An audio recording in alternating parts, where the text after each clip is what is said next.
one aims to be. That's the challenge, really, isn't it?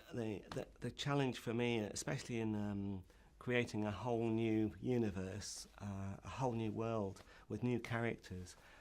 The real challenge and the most difficult bit and the most attractive bit is how to create new characters that you can relate to as soon as possible in the story, and that you can believe, that are believable and have a life, even outside of the movie, outside of the story. And that's probably the hardest single thing to accomplish, really, in any story.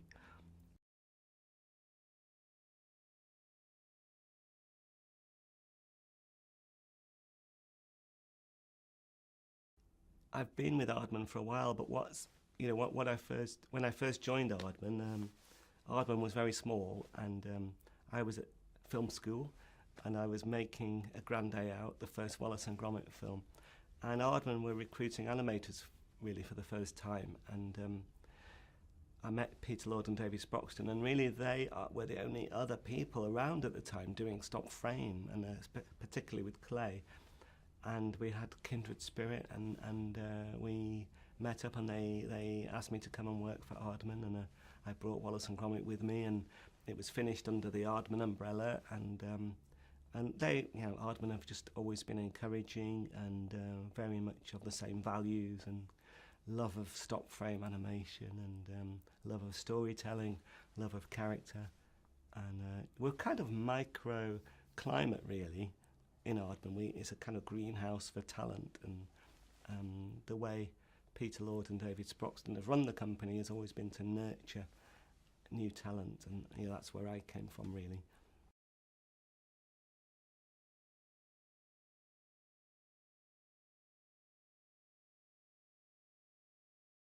It's run by the tribe leader, the Chief Bobnar, played by Timothy Spall, and he looks down. He doesn't think his tribe are much good. It probably reflects his own sense of his own low esteem as well.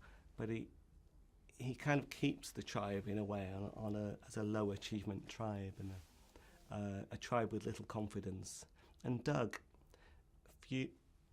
through pure naivety, sees the glass half full and sees, why can't we hunt bigger animals? Why can't we do better? And even when it comes to playing football, he says, I somehow know we can do it. I don't know why, but I know we can do it. So that's the theme, I guess, is go for your dreams, reach higher, reach high, and go for it, and don't let anyone or anything stop you from dreaming.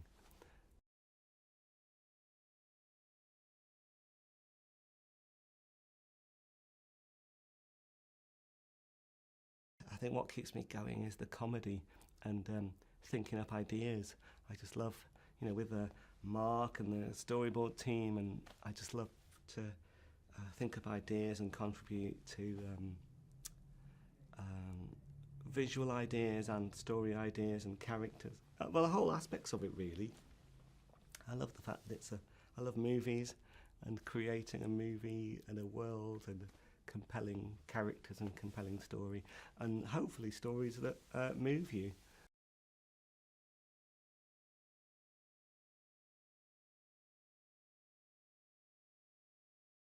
Oh yeah, well it's been such a privilege to work with. I've enjoyed working with actors probably more because I tend to, I'm used to working with clay figures, and they don't talk back to you, and if they do, you can squish them. So working with actors is a different thing, and it's a thrill, to work with with your first choice of to be, now that our work is known, it's wonderful to be able to just call all these different actors and comedians, and knowing that there's a good chance they might say yes, and seeing what they bring to it. I mean, working with Eddie Redmayne, perfect for Doug. I love what he brings to it, and Tom Hiddleston and Maisie Williams, Timothy Spall I've worked with before as one of the rats in Chicken Run, and he's always so obliging.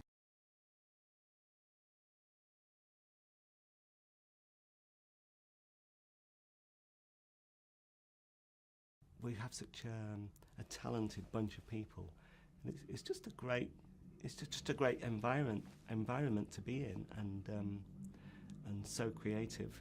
I sometimes take it for granted just to be surrounded by all these creative types in all these different disciplines all the time, and that's just great. And it's a great honour for me to be at the helm, you know, directing and thinking up ideas, and then people asking me, how do you want that doing, all the time, and then it's before you know it, you've got a world and it's beautifully lit and beautiful models, and it's such a great team of people to work with.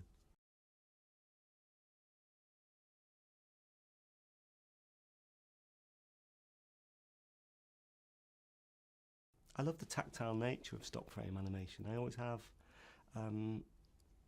And you know, there was many great CG films out there, but I think in a way the traditional stop frame technique helps us actually to stand out now more, and that's kind of surprising. Plus, actually, there's a sort of a renaissance of stop frame right now as well. We never would have predicted that a few years ago. It seemed like it was all going to be CGI. So it's great, you know, we're living in a sort of golden age of stop frame as well as CG. But I like the chance just to have our work out there and have our own voice heard against all these other films. And stop frame and the clay and the texture of it all, it helps us to stand out against what's out there.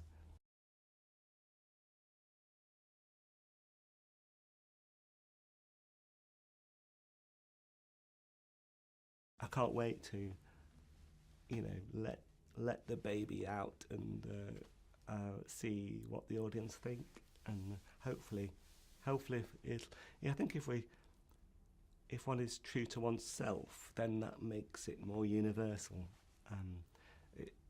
It makes I think, you know, it's a personal vision, but it's a universal story, and hopefully, I just love making people laugh. I think that's the main thing. I love telling a story with compelling characters, and I love making people laugh. That's the most important thing to me, and putting something good out there.